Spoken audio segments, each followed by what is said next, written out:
Good morning, everyone. We're live. Warden Danielson. Good morning, everyone. If we could have a roll call, please. Councillor Moffat. Present. Warden Danielson. Present. Councillor Roberts. Present. Councillor Kennedy. Present. Councillor Burton. Present. Councillor Ryle. Present. Councillor DeVolen. Present. And Councillor Schell. Present. Thank you. And if I could have a mover and seconder to adopt the agenda today, please. Councillor DeVolen, Councillor Burton. Moved by Councillor DeVolen, seconded by Councillor Burton. Be it resolved that the March 10th, 2021 Haliburton County Committee of the Whole agenda be approved. All in favor? Carried. Is there any notice of pecuniary interest or general nature thereof? Hearing none. We have no delegations. Could I have a mover and seconder to adopt the minutes from February the 10th? Councillor Roberts, Councillor Schell. Moved by Councillor Roberts, seconded by Councillor Schell. Be it resolved that the minutes from the February 10th, 2021 meeting of Haliburton County Committee of the Whole be adopted as circulated. All in favor? Carried. No correspondence, so the first item up is the status report for roads. I think we'll be hearing from Sil this morning. Good morning. Good morning, Madam Warden and councillors. We have the three status reports from Public Works, the maintenance, the capital works, as well as the engineering status reports. I have a few things to add to the reports. One is the load restrictions will be starting Monday the 15th, March 15th, and it's in cooperation with all the municipalities as well. We also have 7 proposals, quotes, or tenders closing in March, so it's a busy one for those. As well as there will be, we have recently closed the hot mix and surface treatment tenders, which a report will be coming to County Council on March 24th as well. So is there any questions in regards to the status reports? Councillor DeVolen and then Councillor Roberts. Not a question, a comment. The way that the joint release through the 4 municipalities in the county together is to be commended, far better than years past. So a tip of the hat to you, Sylvain. Thanks. Well, I think Travis had a big part of it as well, putting the release together. So yeah, it's nice to have that cooperation for sure. Councillor Roberts. Thank you. Yeah, just also a couple of comments. One, that not to be a pain, but the pedestrian crossover flashing light button is still not working. And so I get complaints about that. Also, I'm just wondering, in future, we had at one point talked about doing a different type of surface treatment where snowmobiles cross over. And in particular, because I drive it all the time, I think probably Councillor Kennedy as well, in front of the high school, and it's been patched, but it's really severely damaged. So I'm just wondering if we are going to have a future policy of where snowmobiles cross our county roads, how we're going to address that. And yeah, just any thoughts there? Yes, the snowmobile crossings are becoming and always have been an issue. The studs and the runners are all carbide, so they dig and they're doing severe damage to our crossings.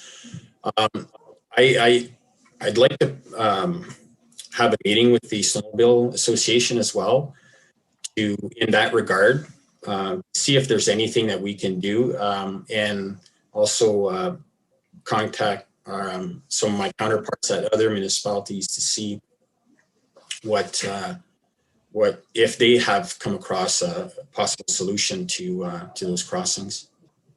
if I just follow up, and Yep. maybe with Councillor Burton in his new role, can give us some advice there with good roads and what other municipalities do. And I believe Craig, not that long ago, there is some type of material. I don't know if it's sort of some plastic something or other. It's not asphalt.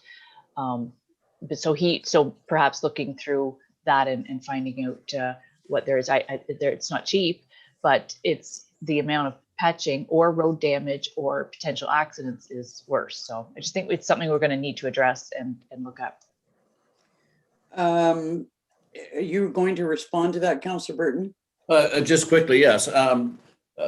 I had mentioned through Brent to Two Good Roads about possibly getting a study organized or and I'm hoping if we do on snowmobile crossings that they're going to probably, hopefully with me being president of Good Roads, I think they're going to be doing it in Haliburton County. It's good. That's good news. Yeah, because Councillor it is a Devolson? definite, sorry. Go ahead. No, go ahead, Sil. In regards to the pedestrian crossing, we have kept in touch with the contractor, and they're waiting for parts which are coming from the States. So it's just a matter of time before we get them and installed and operational again. Councillor DeVolen? And just along the line with the snowmobile crossings, just it's wonderful to hear that Councillor Burton can maybe have an effect on the study when we go forward. But just to mention to everybody and those listening in this morning, snowmobile pay Ontario road tax on every liter of fuel they buy. And for somebody thinking that they do damage to roads and they really don't pay for that, just to let them know that really those crossings to the greater extent are, some of the very limited utilization that they pay on fuel every time they fill up. So that with the ministers, if it gets to the point that there's conversations in the future, Councillor Burton to point that out, is that perhaps that's some of the investment they should make on behalf of all the snowmobilers in the province that pay that Ontario road tax every time they fill up. That's a good point. Thank you. Any other comments on the status report at this time? Could we have a mover and a seconder to accept the report? Councillor Burton, Councillor Moffat. Moved by Councillor Burton, seconded by Councillor Moffat. Be it resolved that the March 2021 status reports on road maintenance be received for information by Haliburton County Committee of the Whole. All in favor? Carried. Okay, we'll hear about a temporary project inspector. Yes, my second report is in regards to temporary capital project inspector. Essentially, some background. The duties fall within the job description of our engineering assistant capital project, and this is the field inspections are a small part of his job duties, as well as numerous other job duties that he has, as well as being very time consuming, being out in the field. And so for the past few years, capital projects have increased in size and numbers, and in regards to surface treatment, surfacing preservation, and now especially in bridges, structures. We're in the last few years, the numbers of contracts are increasing to keep up with our asset management, and it's become quite challenging and difficult to balance the field inspections and administrative duties, as well as all the other duties that position has. In 2020, the roads department provided additional resources within our complement to help with these field inspection. We assigned a qualified employee to try to help as much as possible, but having a couple of people, a couple of staff members presents its own challenges with communication, scheduling, and consistency for the inspectors and as well as the contractor. So it can create some confusion through the process of the job. Capital projects are large part of the Public Works budget, as well as a large investment for the county. So I also have the budgeted amount for resurfacing and preservations. It was $2,938,000 for 2019, $5,971,000 for 2020, and this year for 21, it's $3,045,000. So they're quite substantial investments. Staff are recommending hiring a temporary capital project inspector. This position would be for the summer construction season of 21 this year, approximately mid-May to mid-October, and it would be part of QP Local 1960. The incumbent would do the field inspections of hot mix, preservation, and surface treatment.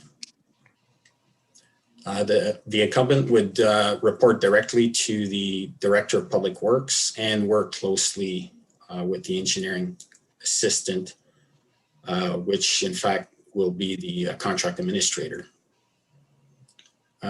This position would provide a consistent presence on site for the county,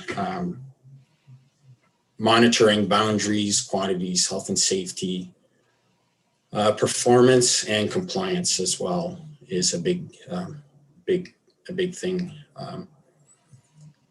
It would also provide the contractor a designated person to deal with issues and concerns and to address them in a timely manner. Consistency, communications, and scheduling are imperative. They're pretty important to have a successful job project. Now, taking into account wages of an engineering student and a Director of Public Works salaries, these savings would offset the wage of the temporary capital project inspector. So you're suggesting that we would not get an engineering student and hire this temporary inspector instead? We generally hire 2 students. This year, we're going to hire 1 due to, as well as COVID, that we're limited in vehicles and space as well, office space. So we can accommodate 1 student this year. And so, yeah, that's where it would fall in, not having that second student. I would wonder about the ability to find somebody who's sufficiently qualified to do this work on the short term. That would be the one challenge to have this type of position.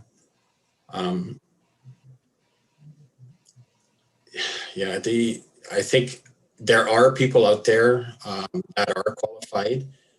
Now, hopefully, the retired superintendents and MTO personnel and stuff like that, those would be prime candidates for that type of position. But it's a lot to put on a student's shoulders. The magnitude of the project and the consequences as well. Mm-hmm. So, yeah, it would be definitely a challenge or a concern. Councillor Dolan?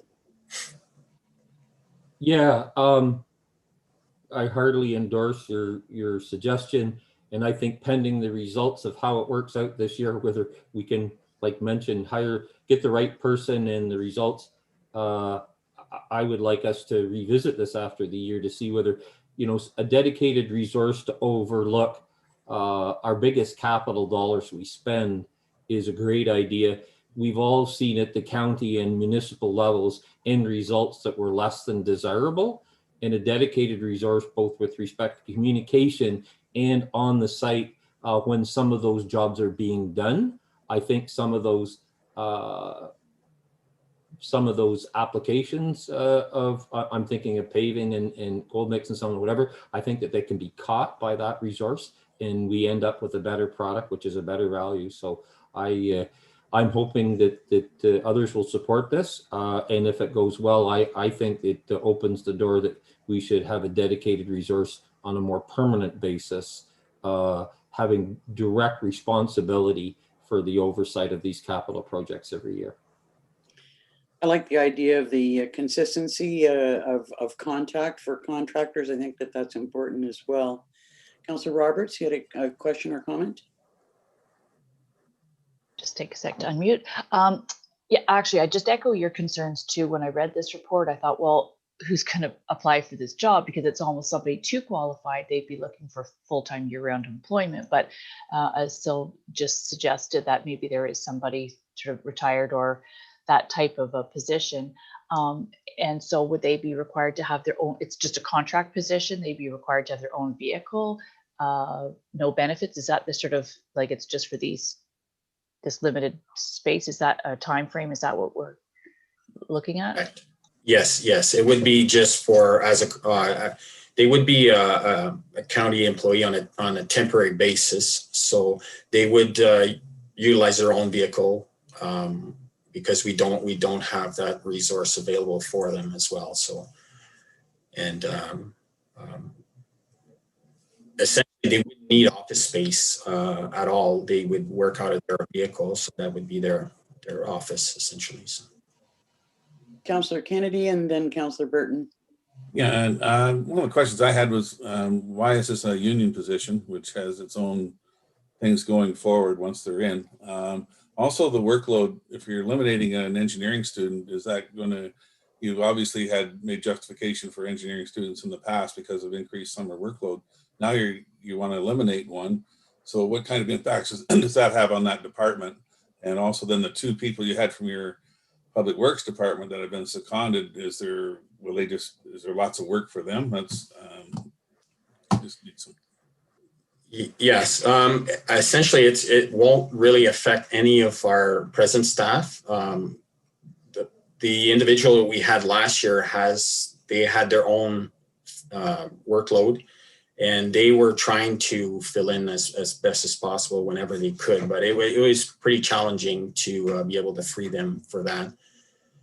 The engineering, the engineering assistant, their workload is tremendous. And I think this, and as well as being a new employee to the county as of January 1st, I think this would be welcoming help for sure for that person trying to learn everything about the position as well. So I think Mike wants to respond, and then we'll go to Councillor Burton. Yes, thank you. Just with respect to why is it a union position, because the contract inspection and management is in the job description of the engineering assistant, which is a unionized position, it is really defined as bargaining unit work. Thank you. Councillor Burton. Mike answered my question. Thank you. Okay. Any other questions? Could I have a mover and a seconder then to move forward with the project inspector? Councillor DeVolen and Councillor Schell. Moved by Councillor DeVolen, seconded by Councillor Schell. Be it resolved that the staff report on temporary capital project inspector be received, and that Haliburton County Committee of the Whole recommends to Haliburton County Council that a temporary capital project inspector be hired for the 2021 construction season. All in favor? Carried. Thanks very much, Sil. thank you. Okay, well, next on the agenda is EMS. So we'll bring in the chief to talk to us about call volumes and and other matters.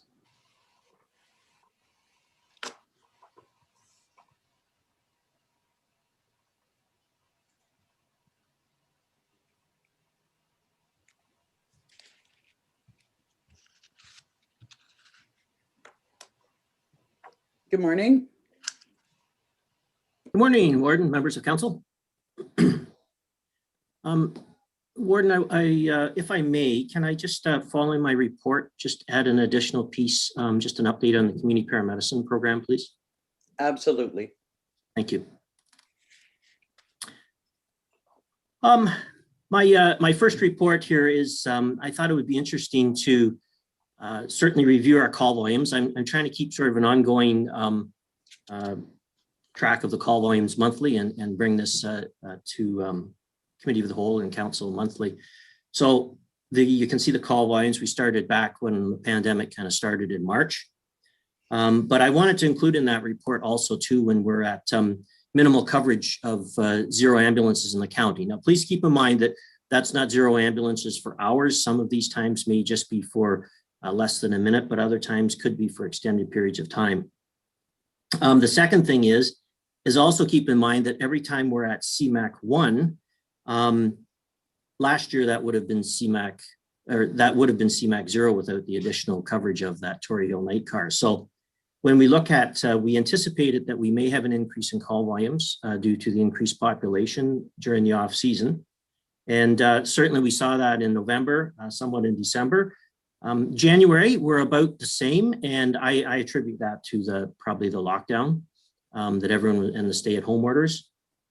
And in February, we're creeping back up again. But the interesting thing that I found is we added the additional coverage of the Tory Hill night car after Thanksgiving using the Safe Restart funding. And if we compare last year to this year, certainly we're at 0 vehicles coverage in the county on nights in November, when our call volume was actually up almost 30%. December, it really plummeted down to 1 time that we had 0 coverage, even though call volume was up again in December. And January, you can see that when our call volume was about the same, we had 0 times that we had 0 vehicles in the county due to them on other calls. So I think the moral of this project is that it's been very positive and very successful in having that additional ambulance on nights after October. Presently, we do staff it. We have annual funding to staff it from May 24th weekend until October to Thanksgiving. But again, this year we're staffing it right through until Thanksgiving of 2021.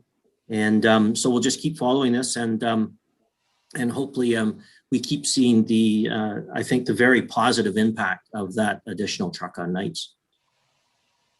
It's good to see you come back with the positive information that, the decisions we make do have a positive result. Questions or comments at this point? Carry on.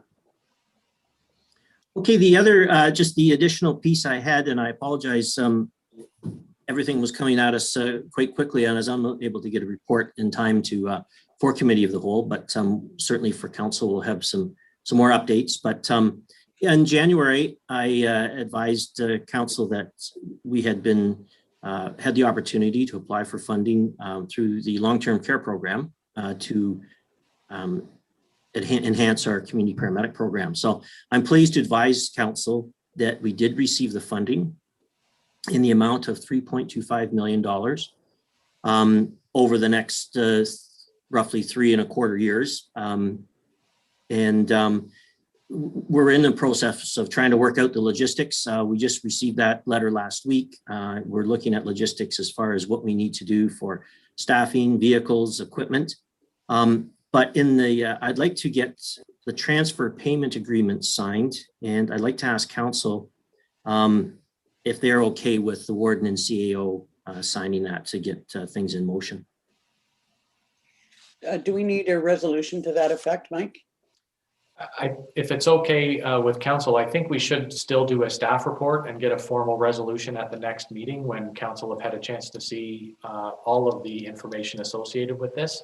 But for now, as long as council are comfortable with you and I signing the agreement, that gets things in motion from the provincial standpoint. And but I'd like to still see a formal report on the next agenda for council to review. That sound reasonable to everyone? Okay, thank you. I look forward to seeing how this will roll out. It's a really, it's a fabulous project, and I know it's a lot of work for you, Tim, but I think it'll be worthwhile in the end. Definitely. Your comments or questions, Councillor Roberts?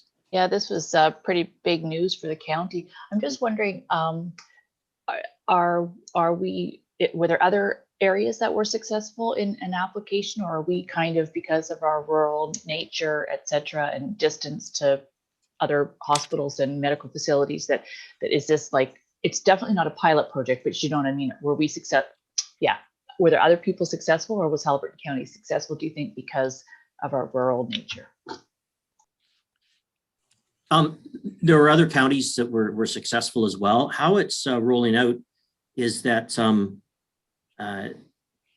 if you had an existing community paramedic program, which we did, then we were on the second phase of this 3-year sort of pilot, and had the opportunity to apply. So yeah, there are other counties that are successful in the east, but there are some other counties that were not given the opportunity yet, just because they didn't have an existing community paramedic program. Thank you. Councillor Kennedy? To be congratulated, Chief. Great program. You've really helped it mature and become a provincial leader. So hats off. Thank you. If there are no further questions, could we have a mover and a seconder to accept Tim's reports? Councillor Roberts, Councillor Burton. Moved by Councillor Roberts, seconded by Councillor Burton. Be it resolved that the Haliburton County Committee of the Whole receives the March 10th, 2021 Haliburton County Paramedic Service Call Volume Report and CEMC comparison for the additional months of the Tory Hill base upstaff. All in favor? Carried. Okay, we don't have anything under finance today, but we do have a status report from IT, so we'll bring in Mr. March. Good morning. Warden and members of County Council, or I should say members of Committee of the Whole. So this is just my monthly status report outlining ticket volumes, where IT stands at certain projects, how our security awareness training is going, and then some uptime stats. I don't think there's anything urgent in here that I feel I need to bring to your attention. So I'm happy to take any questions about anything on here or anything in IT in general. Councillor DeVolen. Yeah, on the dashboard, we're still in the green, and I'm going on my memory, which may be faulty, but are we trending up within that green zone kind of over time? And first of all, is that true, and is it cause for concern? If I may, we're always kind of going back and forth a little bit. Sometimes we're up to 17 or 18, sometimes 14 or 15. And what I think it boils down to is still trying to get some people to finish their training, either as part of usually as a part of their orientation. We have good success getting that through, but it's refresher training for some employees who've been here for a while, who've maybe taken it a couple times. So our last couple tests, nothing, we always get a handful of failures. That's to be expected. We follow up, nothing really concerning, but really what would drive the number down is getting more people to do the refresher training when it comes due. Any other questions on the report? Okay, could I have a mover and a seconder to read the reports? Councillor DeVolen, seconder, Councillor Moffat, thank you. Moved by Councillor DeVolen, seconded by Councillor Moffat. Be it resolved that the Halliburton County Committee of the Whole receives for information the March 10th, 2021 IT Department Status Report. All in favor? Carried. Thanks, Mike. Thank you. Okay, next on the agenda is planning and environment. And we'll bring in our planner, Charlesy, to talk about the RFP for the draft shoreline preservation bylaw. Good morning. Good morning, Warden and members of County Council. So before you today, we have a report on a draft shoreline preservation request for proposal. And I'm happy to answer any questions you may have. This is following the direction provided to staff on January 27th. And you can see through the report, I've broken it out into 3 separate steps to be undertaken as part of the request for proposal and the contract that would eventually result from it. So if there's any questions, I'm happy to answer them or to discuss any of these items. I think for the most part that this does outline specifically what we asked for. But I suspect that we might have some questions or comments. So I would look to council and we'll start with Councillor Moffat. Thank you. I just want to get, there's a number of things I want to ask about. I just want to get them clear in my head. You know, this has been a fulsome conversation over many, many months. So I want to make sure that I understand it, that we're, in my mind, that we're getting it right. I did make a whole bunch of notes.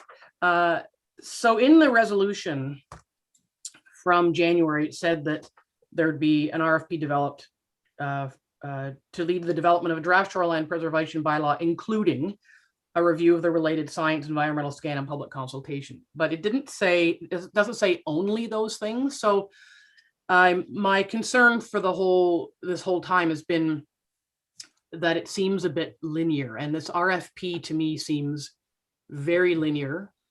I suppose it could be argued that it has to be in order to make sure that we just follow a process as opposed to getting into some of the unnecessary noise that has accompanied this entire thing. And that's not to say unnecessary comment. It's just there's been a lot of distraction.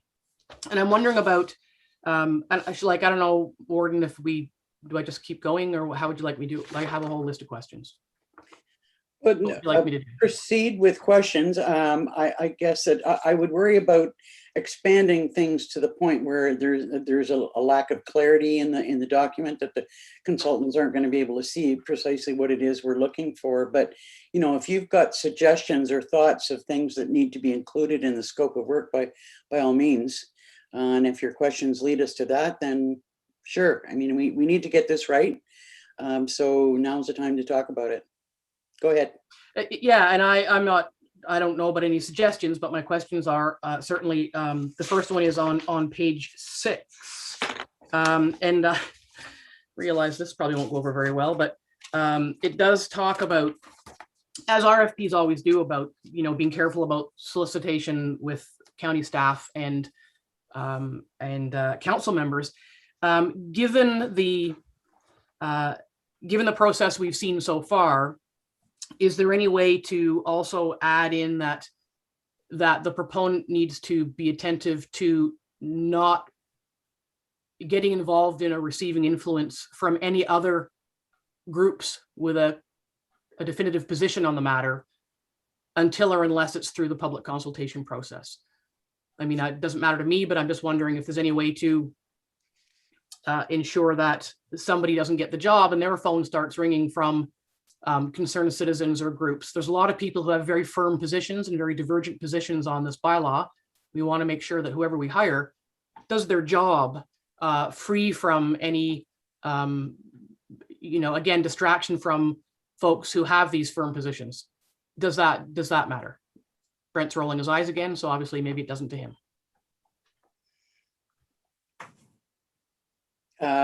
We'll start with Mike and then go to Brent. I guess my only comment is that this really relates to the RFP process itself, as opposed to once it is awarded to someone. So I think council could be very clear with the preferred proponent or the successful proponent that, around your expectations with respect to lobbying or consultation outside of a formal process. But this relates really to the RFP process itself. So, lobbying to actually be awarded the work or lobbying, that type of thing. So I am aware of that. That kind of leads me to a quick question about, sorry, Brent, about our ability to meet with the consultant before they start their work and make sure that we're all on the same path. Is there, I'm sorry, maybe I should know, but I'm wondering if there's any provision for us to do that. Charlesy? So you could, we could include in here that, a number of RFPs could include a presentation. I know other plans and projects that have been done at the county have included that. So that's something we could include. What are council's thoughts about including that in the process?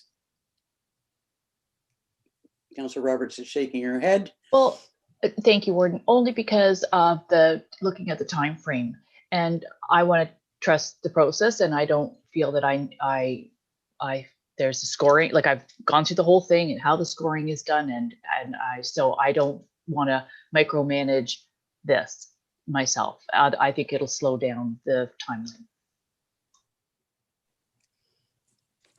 Okay, Councillor DeVolen, and then back to Councillor Moffat. Well, I have a very different perspective. I echo some of the comments by the CEO, Mike, and we're worrying about minutiae of detail in this that I don't remember going through when we were talking about service delivery. So some of the challenges or concerns, once the successful or preferred proponent is identified, that we can go into that. And if it involved an interview or us with council being involved to have some communications in the process, I don't have any problem with that. But to me, where we're at here, this is typical procurement RFP in kind of the front end of this, and some of those concerns I think that we can deal with in the later parts of the process. And I don't look at this RFP in terms of the mechanics, how it works, any different than how we dealt with the service delivery review. With respect to my comment about meeting with the consultant, I was thinking more about just having one general meeting with them before they started their work with the successful proponent, as opposed to us hearing presentations and, with respect to making a choice of consultant. Mike, you've got a comment? I guess my only comment would be that would be our normal course, actually, is to have a kickoff meeting with, in this case, because of the nature of the subject, I would suggest that include all members of council. Okay. Back to you, Councillor Moffat. Thank you. And again, I'm not looking for a fight here. I'm looking for clarification based on questions I've received from the public. So on page 11, it talks about accredited research and whatnot. I'm wondering if there's, again, at the other end, is there an opportunity to make sure that it isn't simply that there's an opportunity for whoever gets the role to explore other options that they might find relevant to the conversation? It's kind of a yes, no. I mean, I would have thought that would have been automatic as part of their work, but that's an assumption on my part. Charlesy. I would hope and expect that any consultant who is going to respond to this will include for council and for the CAO's review kind of that step-by-step and how they're going to do it and what those end results will be. We expect that from the consultants when they respond, and that should be part of the proposal. Great, thank you. Councillor Kennedy and then Councillor Ryall. Thank you. On that same objective one, we're talking about water quality and shoreline. There's no mention of shoreline erosion. That's outside the scope of this then? RFP, I take it, but I think in the future, we need to look at water as a whole. And that this shoreline is just one tool in the toolbox as we address water quality issues in the county. But I'm wondering if there's any appetite to include anything on that, the wave action that's destroying our shoreline, Trent Canal up and down water levels that deteriorate our shoreline. Also in the outcomes, you've listed that we want to see what everybody else has, but can we also see what their outcomes or conclusions or their what they're doing? Is it successful as part of that report, or is it failing, or why is it failing in portions? Just to expand on that, and then I have other questions, but that's it for that little section. Charlie. To address Councillor Kennedy's first question with regards to shore erosion, some of that will be included as water quality, because when you have erosion, obviously that can increase sediment load and that sort of field. But when we're talking about the whole of the Trent Severn waterway, the county is in the process through the LIDAR and flood mapping to address it through another mechanism where we are a partner with the Trent Severn waterway as well as the downstream conservation authorities. So I can say outside of this, that is being looked at and addressed. And then as for the results of others, so you would expect that when someone's doing an analysis of other bylaws that are in effect, that they would say, you know, started this date, here's how long it's been in effect, how they have enforced it or not, and what that success is. So that would be expected as part of the results of this piece of the RFP. Okay, thank you, Charles. Councillor Royale. I've concentrated mostly on section C, the scope of work. I think the whole idea of following the whatever established procurement bylaw, to me, or policy that we've got is probably the right way to go. And I'm not that interested in getting into the weeds with regards to that whole process, but I would like to make sure at the end of the day that what we're going after is there. And I think the way Charles has got this written is very good. You know, the three objectives pretty well sum up everything that we were talking about. The deliverable is obviously the end result. But if I'm not mistaken, somewhere in this proposal, it also states that we can make minor adjustments to our request as we move along, which could address a lot of our other issues.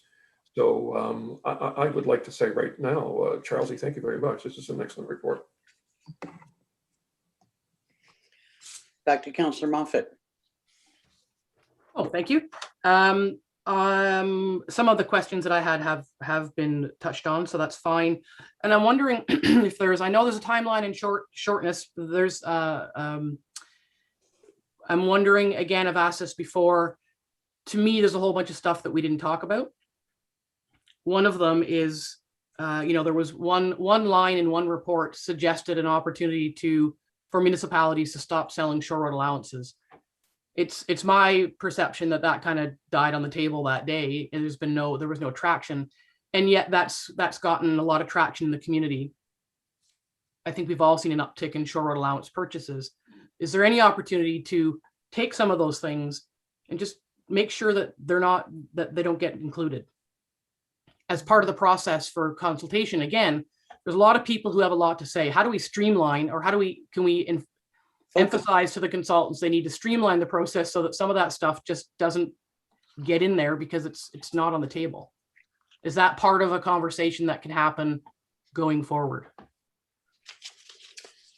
I think it's unfortunate that particular thought seemed to have grown in magnitude out of one, you know, simple comment or suggestion in one of Charlesie's reports that was not had no uptake whatsoever.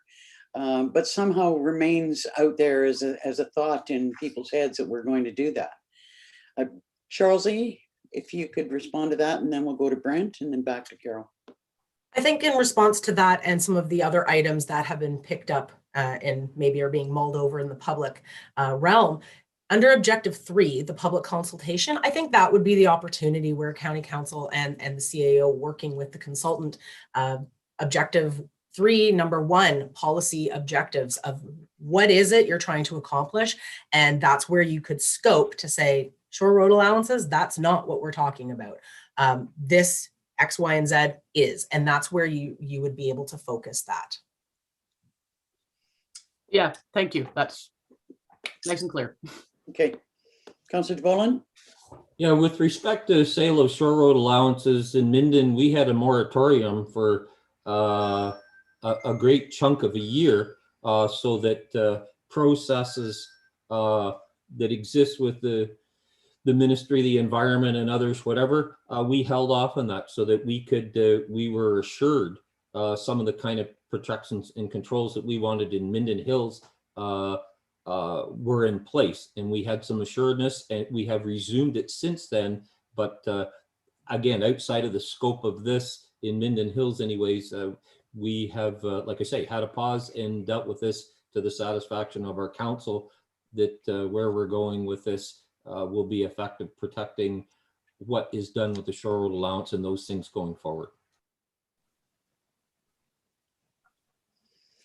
Okay, I'm sorry, was there anyone else that I had acknowledged before we go back to Carol? Back to Carol. Thank you. Just my final question, and I think Councillor Kennedy may have mentioned this earlier, is Charles, what's the opportunity for I guess there's any opportunity once the conversation happens, but again, for any comment or examination of external factors. So we can put a shoreline bylaw in place, whatever it may look like, but that doesn't allow us or allow an opportunity to visit external factors over which property owners have no control, but which can affect the work and costs they may have to incur.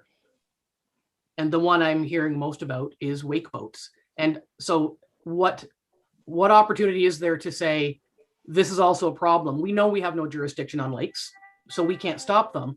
But it does, to a certain extent, seem a little unfair when people are going to be involved in shoreline preservation from their side of the water's edge, and yet none of us have any control on factors that are causing problems that require property owners to do work on their side of the water's edge. So is there any way in that the external factors affecting the work that needs to be done on shorelines can be addressed or even acknowledged as part of the process? Chelsea? So I think that, yes, you can acknowledge that there are those factors, and yes, some of them are out of the control of either county council or the local municipal councils.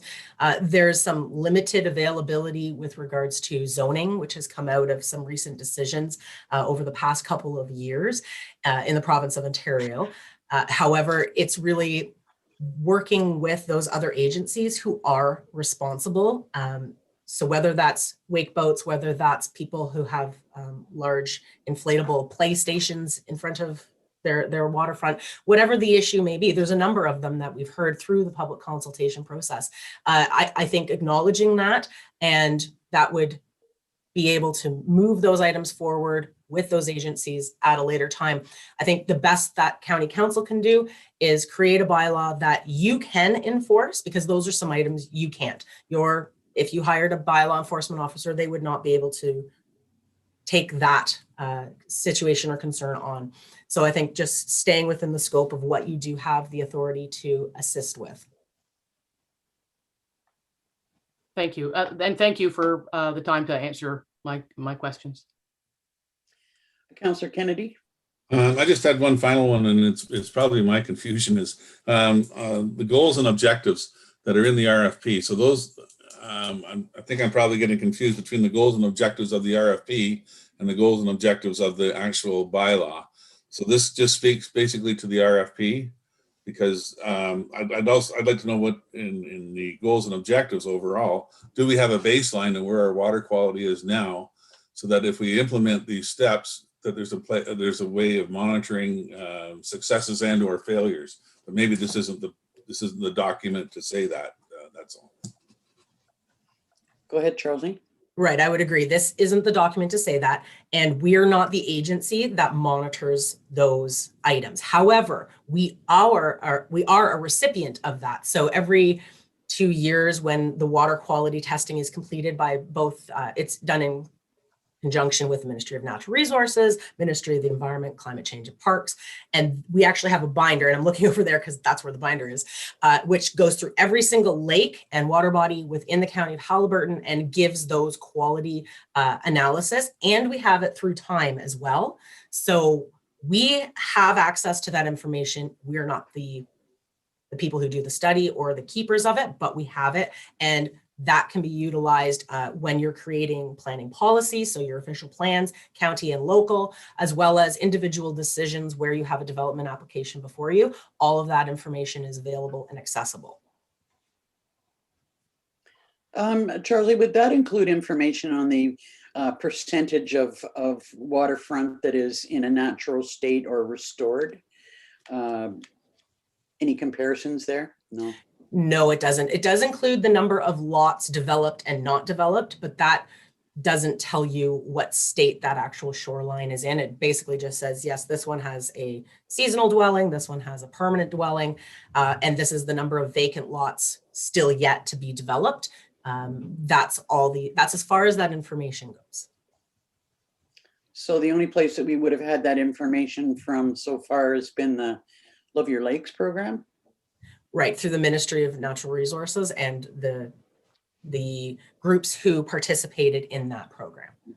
Okay, thanks. Okay, for any further questions or comments about the RFP?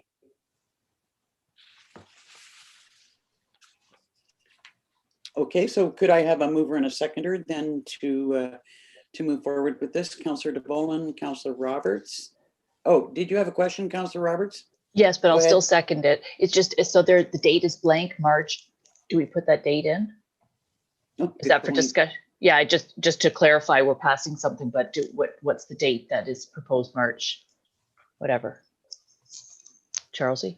I would assume it's as soon as possible. The reason I left it blank is because it's a draft and in case there was any changes or needed to be brought back to council. So we'll look to aim to get that out as soon as possible. So it could say like March 11th or something like that. Okay, just checking when you're seconding something for clarification. Thank you. Yes, you're welcome. So you have a mover and a seconder? Moved by Councillor DeBolen, seconded by Councillor Roberts. Be it resolved that the March 10th, 2021 staff report on the proposed shoreline preservation request for proposals be received for information by Haliburton County Committee of the Whole. That Committee of the Whole identify any additional items to be, or terms to be included in this request for proposal, and that the Committee of the Whole recommend to County Council that the confirmation of the issuance of a request for proposal for shoreline preservation. All in favor? Carried. And thank you for your input, all. Thanks, Rosie. Okay, the next item is personnel. I think that's over to you, Mr. Rutter.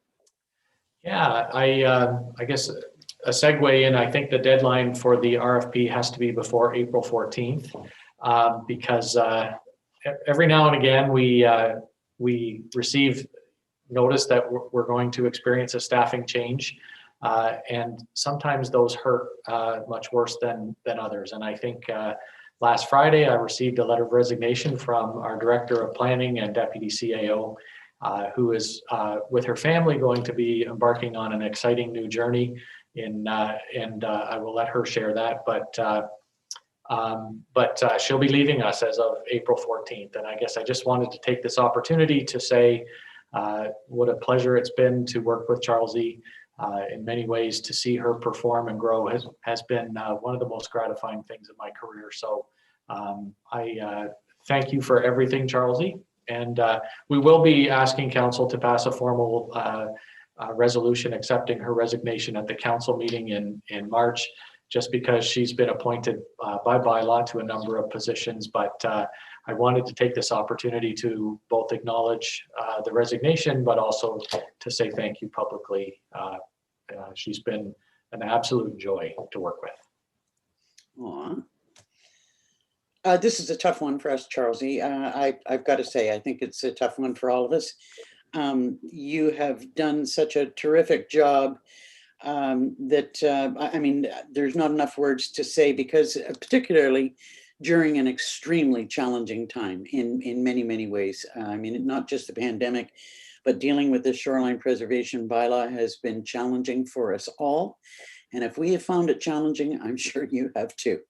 But you will definitely be missed.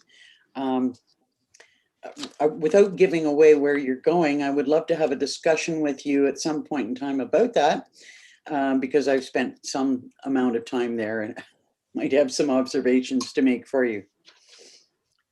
I didn't realize you were going to Potash, Charlesy.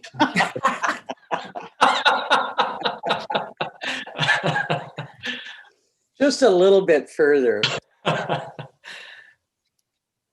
Go ahead if you've got something you'd Sure. like to say. I'll make it short and sweet. So thank you very much, Mr. Rutter and Warden, for the kind words. Yes, my family and I, we're embarking on an adventure back north, a little further north. We're moving to the city of Yellowknife, and we're very much looking forward to it. All I would really like to say is thank you for the support of County Council. I hope that I leave you with a number of tools and projects at a point where if you wish to move forward with them, they are ready and available to do that. And you know, I will continue to tune in every once in a while just to see how council is moving forward. And I will be in contact, you know, as I wrap things up before April, if there's any outstanding items. So I will, Warden Danielson, take you up on that. If you've been in the Yellowknife area, happy to hear about it. So thank you very much to everyone. Well, we wish you the best of luck, and we know that we'll see you again before you go. So we look forward to that. Okay, on that sad news, we will move on to tourism and bring in our tourism director.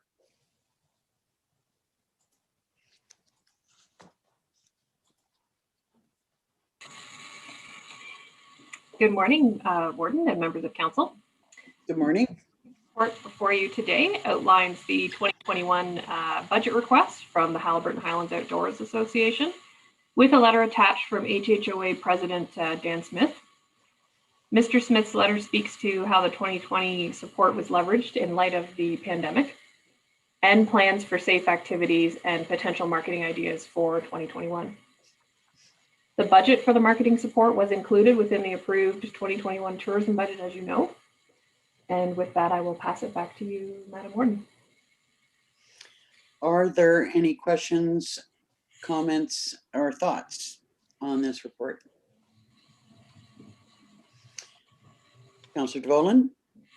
Yeah, I'm happy to support this request. There's other challenges that are affecting the Outdoor Association with provincial funding and other things, whatever, that are very negatively impacting them, as Councillor Kennedy, I think, is acutely aware of, as well maybe as some of the rest of you, that this is a singularly unique facility in Ontario on a whole bunch of levels, and to support them in this way, and I suspect, and there has been some ask already with respect to provincial and or federal support for this institution, whether it's by way of delegations or other things.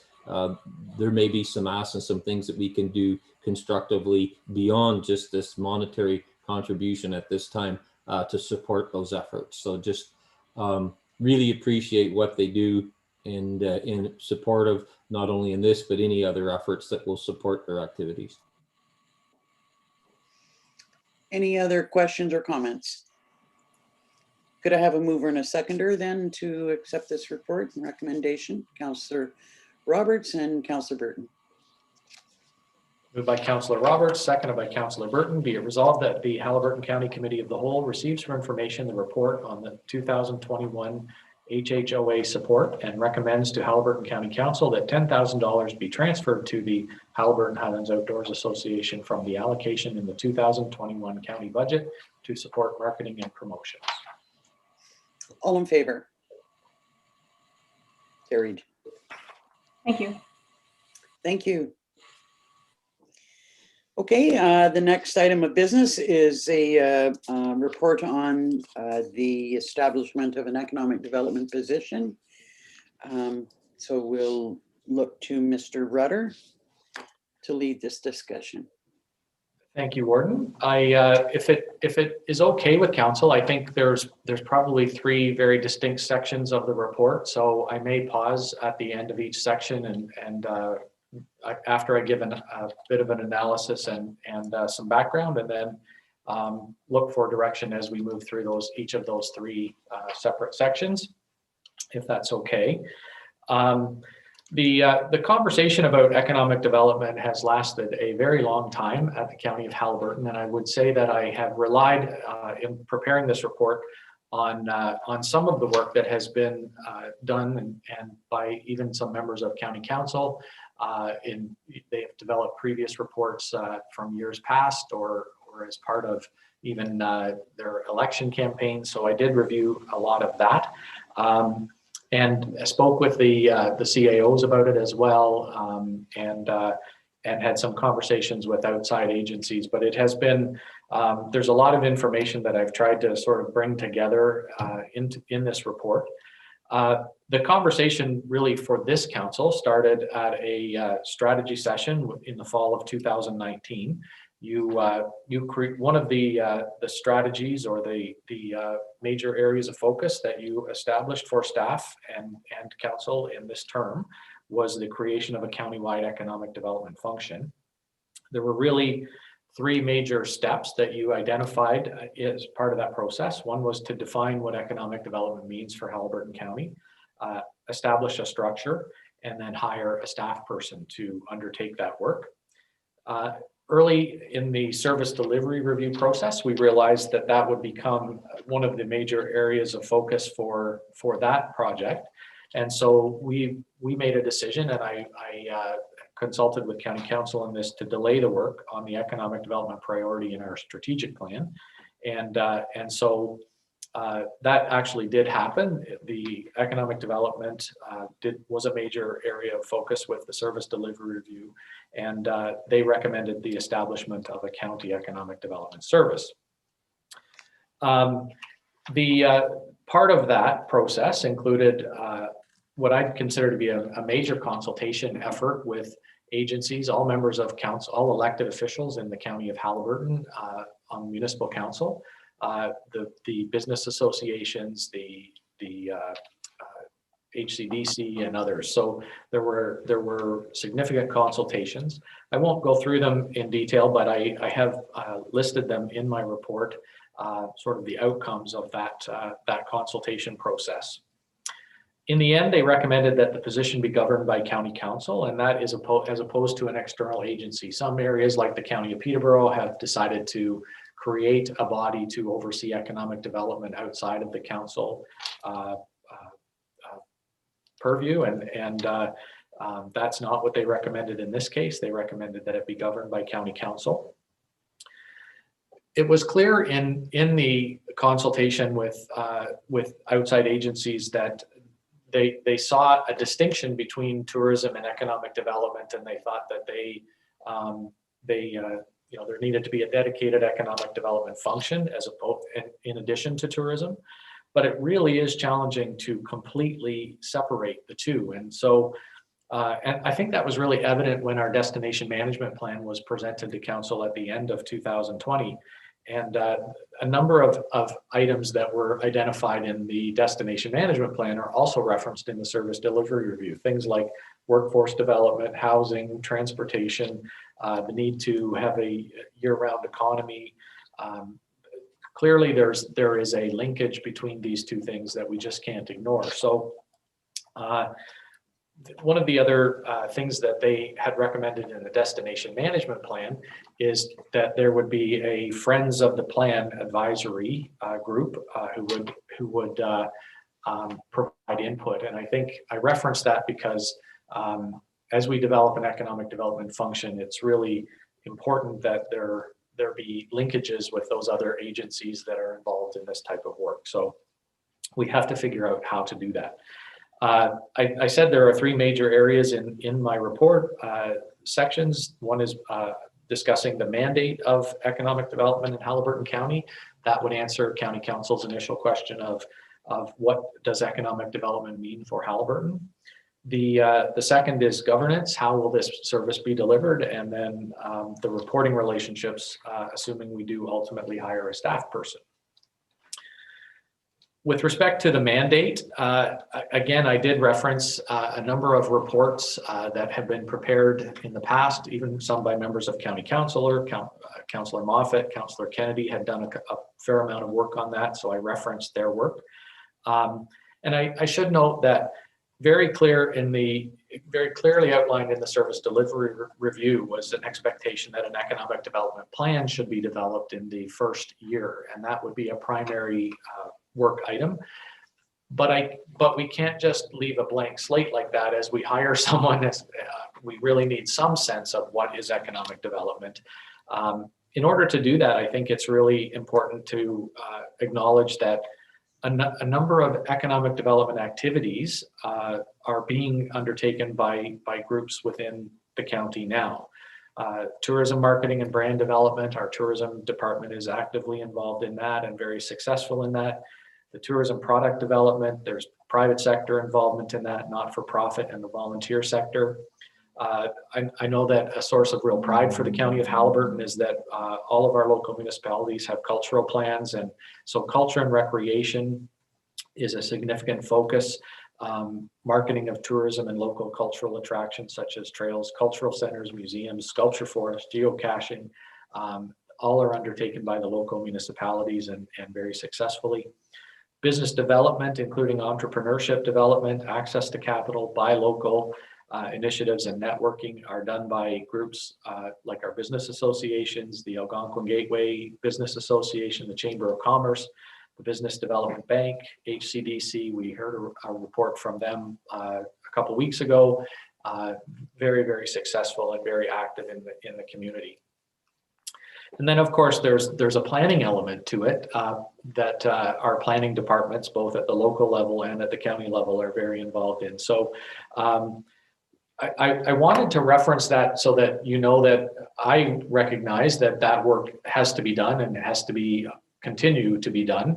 And there will be connections with the economic development function, but they probably won't be primarily responsible, or my recommendation is that they wouldn't be primarily responsible for doing those things. I've talked about a mandate, and I have a great big asterisk with this. This is all subject to change and evolve as county council go through the strategy development over the next year. But I've talked about data gathering and analysis to create an updated community profile and guide our work plan. A community profile is really an important foundational document in economic development, and would be something that would need to be done very soon. The identification of gaps in workforce and working with appropriate agencies to address those gaps. We've talked a lot both at county council and with external agencies that there are gaps, there are jobs that are going unfilled, and people don't have either the skills or there's some impediment for us to fill those positions. So that would be a primary area of focus. Develop and maintain an inventory of employment lands and assistance with marketing. There are a number of employment lands, and I believe that some municipalities are working on expanding that. And I think we could be useful in assisting with the marketing of that. Obviously not assuming the ownership or management or anything like that, but assisting with the marketing. Investment attraction and support for those looking to start or move a business to Haliburton County. I think I know that our Director of Tourism receives those calls on a regular basis. I would be, I assume that that's happening at the local level as well. But we need someone to assist those businesses with that. Business retention and expansion has often been done in partnership with the local municipalities. And so I believe there's a role, but I'm not sure I could clearly define what that would look like entirely, whether we would be supporting local initiatives in that or actually leading something. I do know that one of the options, even around some housing development, is a community improvement program that would be done on a county-wide basis. And so that may be something that this position could assist with the development of. They would participate, or I'm recommending that they participate in opportunities with external agencies such as the Workforce Development Board, the Leadership Council, and Ontario East Economic Development Corporation. I think I would, it's important that I say that I would want their focus to remain in Haliburton County. I wouldn't want them to be so distracted by regional initiatives that they lose their focus locally. But it really is important to use the information that is done regionally or developed regionally and actually ensure that Haliburton County data is included in those regional studies as well. So I think there needs to be a linkage there. And then the service delivery review talked a lot about a concierge service. And again, I wouldn't be able to define that at this point, but clearly there's a need to support new entrepreneurs and new business opportunities as they come along. So that, I guess I will stop and say that's, again, a high level, not meant to be an exhaustive list, but what I see as sort of a high level mandate for the economic development function at the county. And I'd look for council's direction. Thank you. I think this gives us a great foundation for discussion. I'd also like to particularly thank councillors Moffat and Kennedy for the work that they've done to help us get to this point. Councillor DeVolen, I think I saw your hand up. Yeah, thank you. I'll be brief. Thank you for a wonderful report. This is a watershed moment that we can get on with this, and it will be beneficial to our whole area. And I hope it serves that, we have a seat at the table at the Eastern Ontario Leadership Council and those other sort of things that we've been sadly remiss from. So thank you for the report. And it's a great start to what I think will benefit our community an awful lot. Councillor Kennedy and then Councillor Moffat. Yeah, thanks, Mike. You've done a great job on this as a start. I'm probably getting the cart before the horse. I'd like to see, number one is a creation of an economic development plan by this person, so that gives us a guide going forward. Then I had some specific goals, but it's probably too early in the process. Things like housing initiatives, green business. I'd like to see us set short-term, medium, and long-term goals for this position. And as it matures from almost hand in hand with tourism, as it starts to divert off into its own, because I think the tourism has a good base of knowledge and expertise to draw on, but this is a totally independent as it matures. And I just want, I think you've reflected that in the way you've got this position set up. So thank you for your work on this. Councillor Moffat. Thank you. Yeah, I agree. This is really exciting. It's been a long time coming. And Mike, I wanted to, some of the, I'll scratch out the things that Councillor Kennedy said, because I was, had a few of those noted down. And Mike, if you could clarify more about how going forward specific outcomes will be developed, not unlike what Councillor Kennedy said about, the identification of barriers and sector specific growth. Capacity for other organizations to grow along with this position, because it's great for the county to move forward, but we have to make sure that there's opportunity for Chamber of Commerce, Algonquin Gateway Business Association, BIAs, and other organizations, HCDC. I mean, they're miles ahead of us anyway, but how they get folded in and also brought forward to continue to collaborate and participate. And again, similar to Councillor Kennedy's comment, is it too soon to be looking for some more specific outcomes around green and digital and environmental and those opportunities? It's so exciting that you just want to sort of throw it all and get it all done now. Yeah. I do think it's a little early. I think I would see those as outcomes of the economic development plan that we would look for them to develop in the first year. And I see council having, a really strong involvement, whether it's at an economic development committee level or at the, full county council. But I really see those as really specific initiatives that would be developed out of a strategy in the first year. So, and I really do believe that one of the first work item we would give this person is to develop that strategy or ensure that that strategy is developed. And that would include members of council and certainly representation, elected representation from county council from each local municipality. I think that's really critical.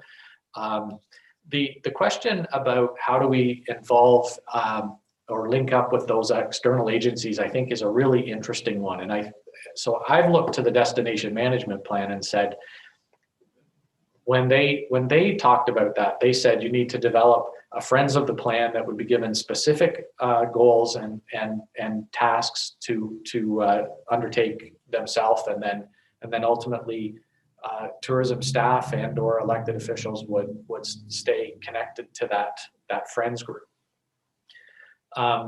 I would almost see a similar type activity happening, but on the economic development side. So I think that we would have to define how that linkage is made, whether it is a regular, I don't want to get lost in the terminology, but a stakeholders group or that elected officials and or the economic development staff meet with on a regular basis. But all of the partners that you talked about, I think really provide a very valuable function. And so we really need to make sure that we stay connected to them, that they're very clear about what we're working on, and that we define roles really carefully. I wouldn't want to provide a concierge service that somehow didn't recognize the value that HCDC have been doing for many years, which in many ways provides that. So I think we need to, as we evolve, as there is a committee, whether that's all of county council, and we'll talk about that later, but whether it's all of county council or a representative sample of county council, we need to talk about how we maintain those linkages, how we develop that connection with those other groups. So I hope I've answered your question. I really do see that as a very important next step. We need to make sure that we're not duplicating effort, but we need to make sure nothing's missed either. The whole reporting and sort of, I guess, governance aspect of it is something that I would like to see us kind of agree on. Whether it's managed through committee of the whole, whether there's a specific economic development committee established with members of say a mix of stakeholder membership and members of council, or whether there's a separate reporting stakeholder group set up separately from a committee of council. I'd like thoughts from council on how they'd like to see that move forward. We'll start with Councillor Royale and then Councillor Moffat. Mike, I think this is an awesome report. I know the work that we've been trying to do in Highlands East is very reflective of what you've summarized here. But what we found is our voice was nowhere near strong enough, nor were we capable of handling the scope of some of the things that needed to be done. And the way you worded it, it's not open-ended, but it gives the opportunity for evolution. It gives the opportunity for getting into areas which currently individual municipalities or the county in general may not be able to get to. And I think your point with relation to tourism is absolutely correct. The tourism people more or less market the end product. The economic development people could be working with the infrastructure of how to get those businesses up and running, financing of them, getting people for them, opportunities for them to get where they need to be financially, so that at the end of the day, once they've sold their product, they can continue servicing it and they can continue staying alive and grow the economy in general. So I'm very, very comfortable with what you've got, and I truly look forward to where this takes us. And I know there's going to be governance issues.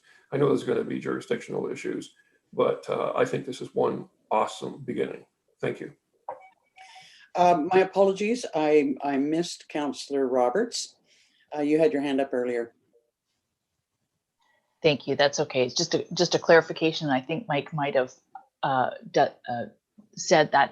Councillor Kennedy said something about like creating the plan and then hiring the person, but I'm pretty sure the direction is to hire the person and create the plan. And I just wanted that clarification because I think that's the order that it should be. So is that, Councillor, sort of through you, Madam Warden, to Councillor Kennedy, is that what you intended, or did I miss something there? No, I think that's the first job of this person, is to develop and draw in the resources to develop the plan. Councillor Moffat and then Councillor DeVolen. Thank you. To your question about the governance and some structure, Madam Warden, I would look to Mike's report under recommendations. It does say that an economic development and tourism committee be established. Is it, can you clarify whether you're looking for one or two? Because while there are definite connections between ECDEV and tourism, they are in fact very different. So I would hope there would be separate groups working on those things with a mechanism built in for a bridge between them. Yeah, I mean, I really don't have a strong opinion either way on that. I do think that my vision for this or my recommendation for it, and I put it to council to see what you think of this, is that the committee or committees, and it could be two, would have only elected officials on them, and then the staff would report to them. I think that just clarifies roles. It would help us not have some of the bumps in the road that we've experienced before when we have public members on really decision-making bodies and there being confusion about that. But then there be a separate set of committees that would involve, and again, I hesitate to use the term because I know we can get lost in this terminology, but the stakeholders groups. So the people who deliver tourism services, I think we need to make sure that there is an opportunity for them to meet and provide input to that council committee, but not necessarily be members of the committee. I think same thing on economic development. There needs to be a forum for those agencies that are involved in economic development activities to meet, but I don't necessarily see them having a seat on the economic development committee. I hope I'm making sense. I think that the committee or committees should have elected representatives only on them. Councillor Schell, then DeVolen, then Kennedy, then Moffat. Thank you. And like everyone has said, Mike, thank you for bringing this forward. I guess I see this because it's kind of a director position, much like what tourism is. It would be something that we would have, that the actual committee would be at committee of the whole, that we would maybe all have an opportunity, both mayors and deputy mayors of the municipalities, to speak to this. And perhaps that director would not necessarily have a subgroup, but much like Amanda does, where she works with the stakeholders and then brings that back to the committee of the whole council, how we've kind of changed that recently. So anyway, that's just my 2 cents worth, but thank you, Mike. I think this is wonderful. I know that members of the public are going to see this report and go, oh, that's a lot of money, but you have to consider that there's not going to be 4 of them, 4 people at each municipality this way. And this is what we were directed to do by the public, to look for ways to save. And I think this is a really good one. Thank you for this. Thank you. Councillor DeVolen. I would echo much of the sentiments of Councillor Schell in with respect to whether it's one committee or 2 committees or whatever.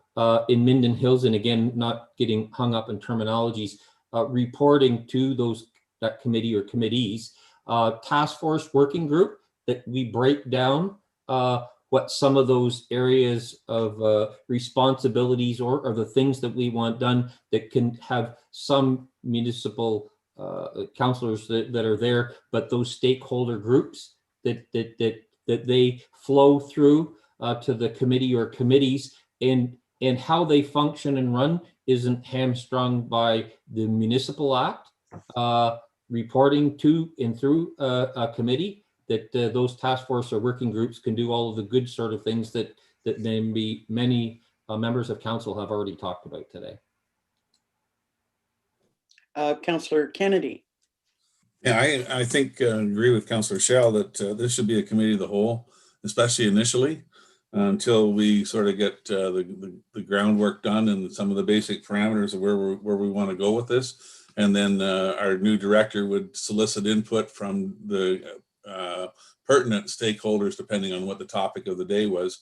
And then from that, once the initial framework, then I think we should have a review as to the need and or the process for stakeholder participation. Once we sort of get it set in our own mind, I think if we bring everybody in at the start, it'll take forever to set a clear direction. So keep it tight.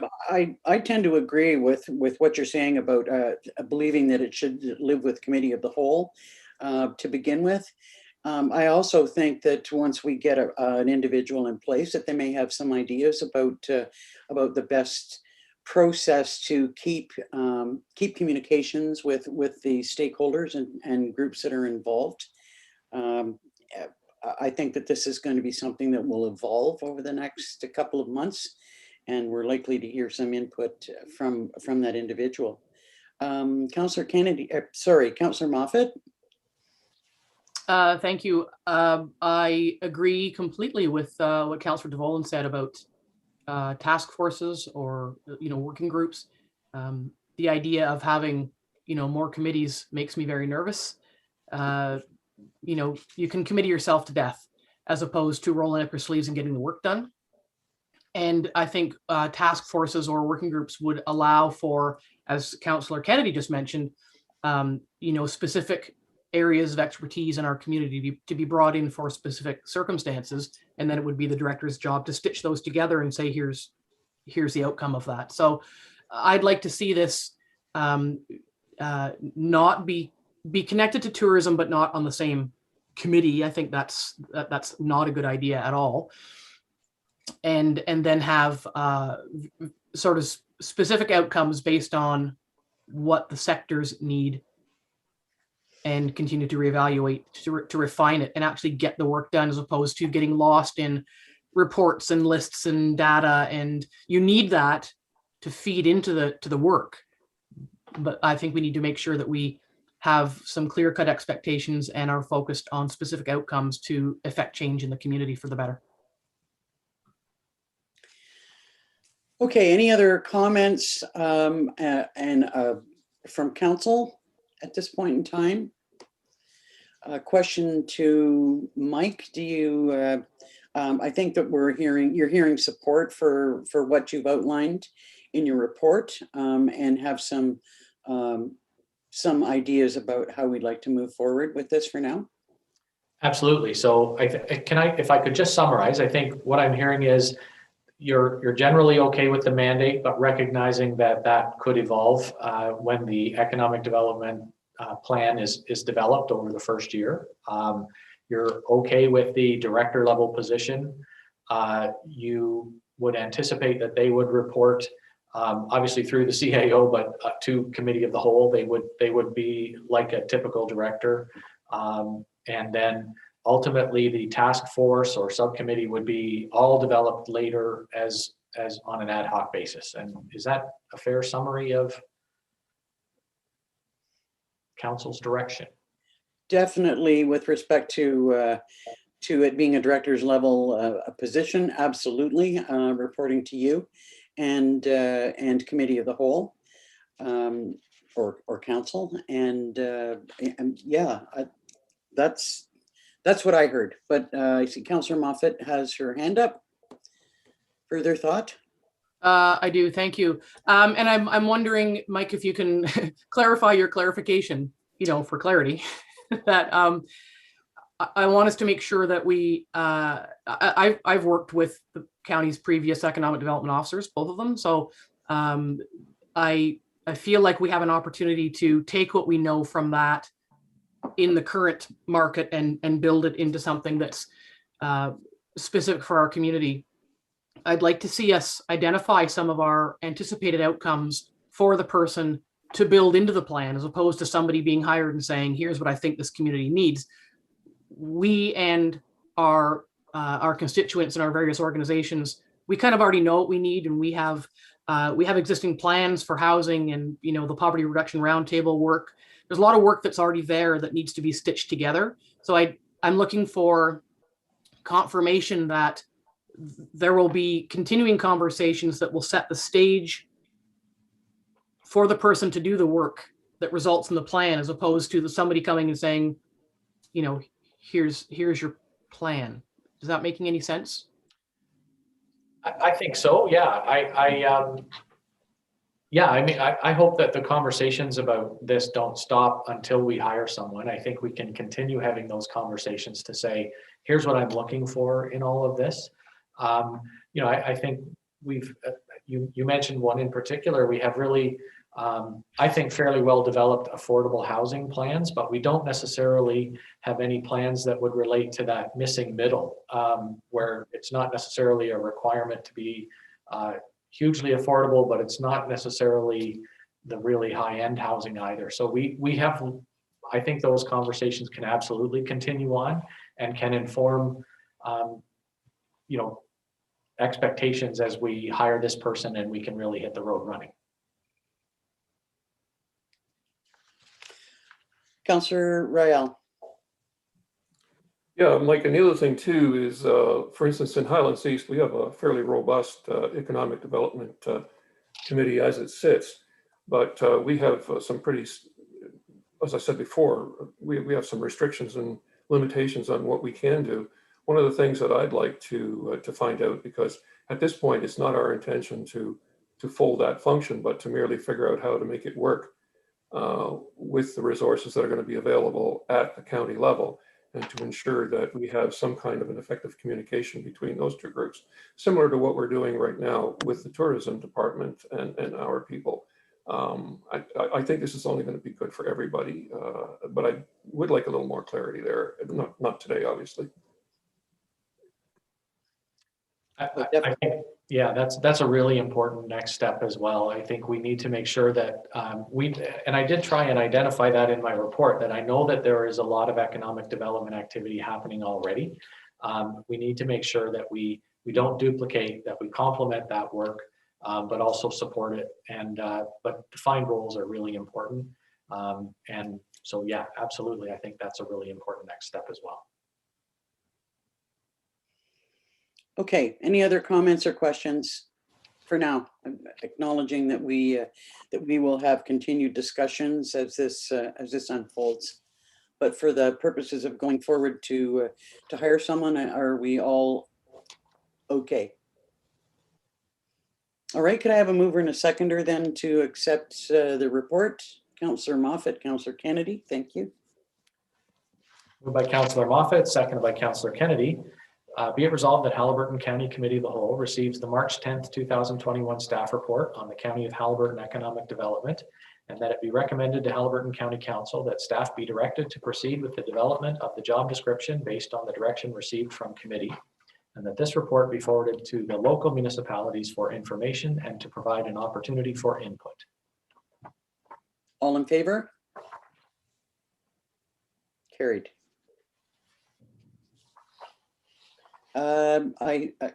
Is there a question, Councillor Moffat? I wonder if Mr. CAO would clarify for what is intended in terms of getting input from the lower tiers. Is it reopening like the whole can of worms again, or is it just looking for generalized concurrence? I'm not trying to cut anybody out of a conversation, but you know what I mean. I share your question. That was really in the service delivery review, and it was pretty, like, those words are almost cut right from the service delivery review. So I didn't want to stray too far from them. In this instance, I guess what I would suggest is because the report won't necessarily be exactly what County Council has directed. So I need to provide another document that would say, here's a summary of the direction I have received. I would make sure I run that by the warden before I send it out. And then I guess I look to council for direction on this, or committee for direction on this. Should we send it out and say, feel free to, we're looking for, I guess I just turn it over to you. What would we be looking for from the local municipalities as it relates to this? Councillor Dvolan. Yeah, just speaking from a Minden Hills perspective, we obviously had a person employed full-time in this position, and we had given pause to refill it to see where this all evolved. I think communication to the municipalities about what our intent is generally, and then when it's filled more specifically, I know that we're kind of sitting and waiting to see the evolution of what what happens there, whether that the type of initiatives that we were trying to do at the municipal level will be mainly covered, and that's okay, or whether, like Councillor Rial has said, that you have the upper piece and the lower piece and they work in tandem. We're kind of waiting to see where this evolves in Minden. Councillor Roberts. Yeah, thank you. A little bit would depend on what each local municipality wants. Like, for instance, if Minden did have a person in that position and Dysart didn't, but it's still up to each lower or local municipality, we'll call it, to know that service is there, and then how they want to liaise with that department is going to be maybe unique in each local municipality. It won't be exactly the same. So if Dysart doesn't have a person that's called an economic development officer or any one person, but we, I think it'll be up to each local municipality to figure that out. I know way back when there was an economic development officer at the county and I was a Ward 1 councillor, I knew that person was there, and I was on the BIA, and we had that person, Bob, come and speak to the BIA at a AGM and that type of thing. And he participated when we did a First Impressions program. So we know that service is there. How we want to use it will be up to each municipality. I think at this point in time, we would, it's my feeling that we would be looking for general concurrence with the direction that we're taking at this point in time.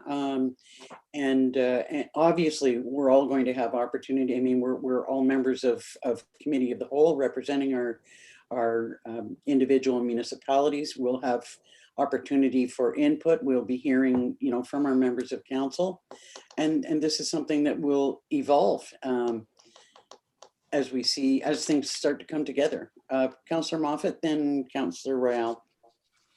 Yeah, thank you for that. I guess that's what I was asking is that the recommendation is forwarded to the local municipalities for information and to provide an opportunity for input. And my concern is in terms of timelines, then if 4 municipalities each engage in a conversation for input, then how does that delay the process of, the needs and wants or thoughts from the lower tiers to come back and force this conversation all over again? It would be, maybe I'm a bit of a dinosaur around this, but be my expectation that if members of councils at the lower tiers had anything to provide or give us to bring to this table today, that they're paying attention to what's on the county agenda and would have done so already. So I just want to make sure that we're not muddying the waters by providing an opportunity that for additional or different input from the lower tiers that in any way slows the pace of this hire or this process. And again, not to cut anybody out, but streamlining. I don't see us as cutting anybody out. I mean, we've received direction as part of the service delivery review that this should live at the county, that we would offer this service on behalf of the member municipalities, and we all have opportunity for input through this process. Councillor Royale. Yeah, again, I just we're excited. I mean, I'm excited because I think that this function is going to take us, the municipality of Highlands East group, to a level that we can't achieve, and so therefore I'm really looking forward to it. But one of the things I was going to ask Mike, this is in relation to what's currently going on in priorities, is this person going to have anything to do with conductivity with relation to cellular or broadband development, or is that an option? Yeah, I mean, it's very challenging to discuss economic development without discussing connectivity. What their direct role would be, I'm not sure, but obviously that is part of economic development. So, but it is a very challenging space to really move the bar quickly. And I think we've all experienced that as we've looked at ICON and worked with Jonathan Black. So I think it's part of the conversation. I'm not sure what the specific role would be, and that would be something county council could develop as we move forward, if there is a vision that way. You have a follow-up question? Yeah, the reason I brought it up, Mike, is because it's a high priority within our group, and we're just not big enough to be able to do anything with it, and you need a cohesive plan, which is basically what the county's doing. So guidance would be greatly appreciated on this, and especially if there is a minor role or a lower tier role that could be played, it would be an opportunity to move this whole project forward. God knows we certainly need it. And thank you for what you're doing. I think we could all agree that expansion of broadband services is a priority for everybody. I think it's one of our top priorities. I know it's right at the top of the list of priorities of the Eastern Ontario Wardens Caucus, and it is difficult for one of our member municipalities to move the bar at all with respect to that. But as long as we're all moving in the right direction, Mike. Just so to go back to Councillor Moffat's question, so what is around, how do we define that opportunity for input? So what I heard was that we would be looking for general concurrence about the direction we're moving in. And then if any local member of council has specific information or recommendations on roles or mandate, that they would provide that to their member of county council, and that could be brought to the county council table that way. Is that what I heard?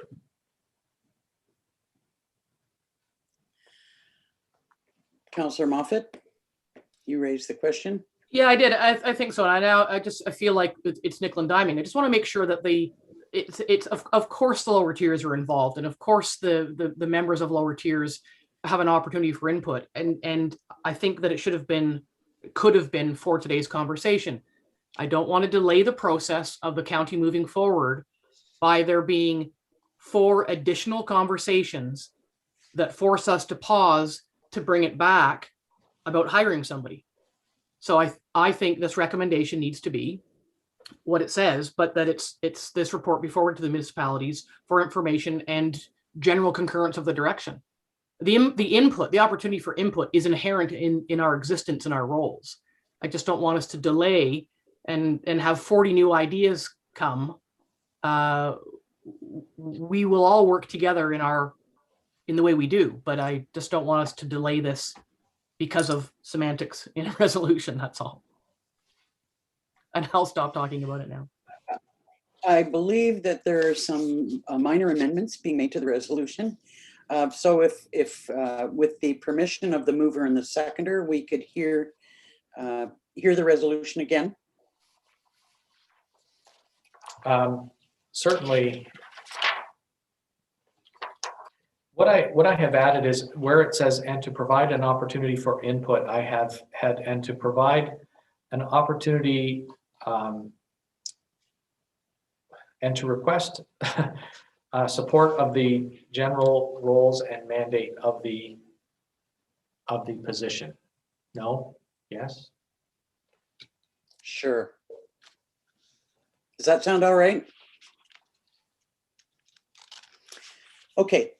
All in favor of the resolution? Carried.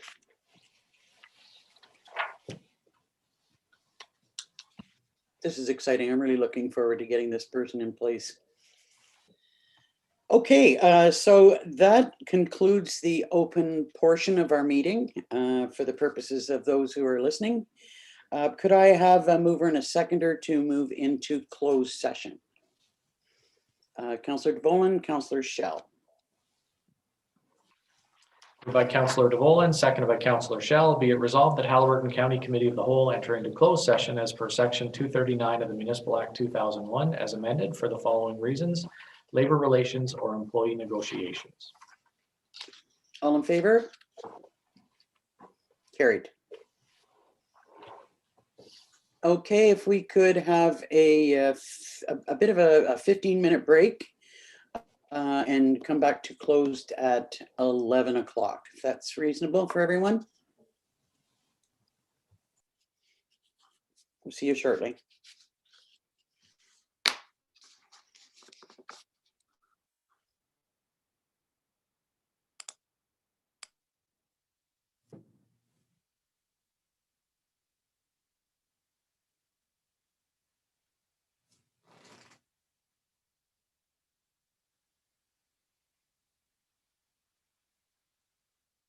In the committee of the whole meeting. Councillor Kennedy and Councillor Shell. Thank you.